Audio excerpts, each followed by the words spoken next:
Hola, seguimos ajustando nuestras lentes en post-crisis, luz al final del túnel, y esta vez tratamos el tema Quiero vida, no religión. En las oportunidades anteriores hemos estado hablando de la necesidad de un cambio. ¿Podemos realmente cambiar las cosas no solo en nuestra vida, sino en nuestros países, en nuestra sociedad? Podemos, por ejemplo, tener un proyecto de vida que nos llene de ilusión, que cambie no solamente nuestra vida, sino el entorno y nos traiga esperanza y un entusiasmo por la vida. En el primer video de post-crisis, luz al final del túnel, vimos que habíamos perdido mensaje y posibilidades como cristianos por un malentendido. Hoy quiero hablar de un tema clave, con términos que también son claves. Es aquello de secular o del mundo. Lo que está sucediendo es que si queremos vivir correctamente, hemos puesto en el lado sagrado, nuestra vida de iglesia, quizás nuestra vida privada. Queremos vivir en ellas por principios cristianos. Incluimos en ello nuestro servicio en la iglesia. Quizás somos mujeres, quizás somos maestros, o de pronto hacemos trabajo para los pobres. Hemos incluido todo eso bajo el título de lo religioso. Por el otro lado, hemos dejado en el lado secular o del mundo prácticamente todo lo demás. Ya sea gobierno, pensamos que es algo mundano, o la economía, o el comercio, o cosas tan importantes como son el arte y el entretenimiento, la educación. Y solo hemos dejado a personas que no tienen estos principios tan importantes. Les hemos dejado dominar en esas esferas, les hemos dejado señorear, un término muy importante. Y esto está sucediendo de una manera que es paradójica, contradictoria. Por ejemplo, decimos que tenemos que orar por las autoridades y oramos por ellas, pero no sabemos realmente cómo pedir y de qué manera tienen que gobernar. Yo te hago una pregunta. Si Dios te pone en una oportunidad delante de una autoridad civil importante, ¿tú sabrías qué decirle? ¿Sabrías cómo pedirle que haya un cambio concretamente? Al tener una vida religiosa en la iglesia y un trabajo secular o una empresa seculares, hemos dividido la vida entre lo sagrado y lo secular. Y eso realmente es una esquizofrenia espiritual. Podemos pasar un tiempo muy hermoso y muy espiritual en nuestras iglesias, pero cuando salimos todo cambia. Sigue la corrupción, siguen los recibos que no tenemos cómo pagar, sigue el desempleo, siguen las situaciones políticas de corrupción. ¿Qué es lo que ha pasado? Que es obvio que al decir soy cristiano, lo que estamos diciendo es que somos creyentes de acuerdo a una religión tradicional, pero no una fe bíblicamente cristiana para cambiar las cosas con el poder de Dios.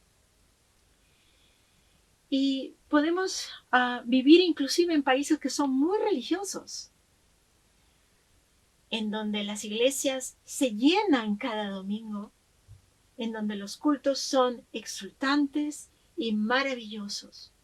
Podemos también vivir en países en donde las autoridades juran sus cargos sobre la Biblia. Pero tanto las autoridades como el pueblo que las han elegido no conocen el contenido de ella. Si lo conocieran, podrían hacer las cosas mejor y la situación en el mundo podría ser muy diferente. ¿Cuán equivocados hemos estado al dejar esferas tan importantes de la vida de lado, pensando que ellas son mundanas. Notemos algo que el apóstol Pablo dice en la epístola a los Colosenses. En Colosenses 2:8 nos dice que no debemos dejarnos engañar con filosofías huecas, pseudo espirituales o rudimentarias. En Colosenses 2:10 nos dice que en Cristo estamos completos. Tenemos la referencia para vivir toda esfera de nuestra vida en el terreno espiritual, en el terreno psíquico y en el terreno material.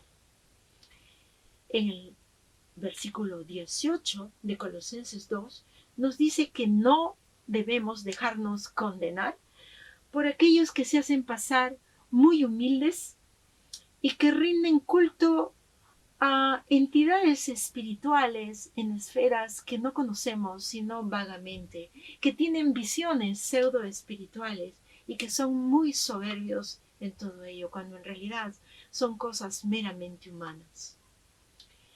Finalmente, tenemos que notar que en el mismo libro de Colosenses, Pablo dice que Jesucristo ha venido a reconciliar con su obra todas las cosas para sí, todas las cosas. Esto es algo muy importante.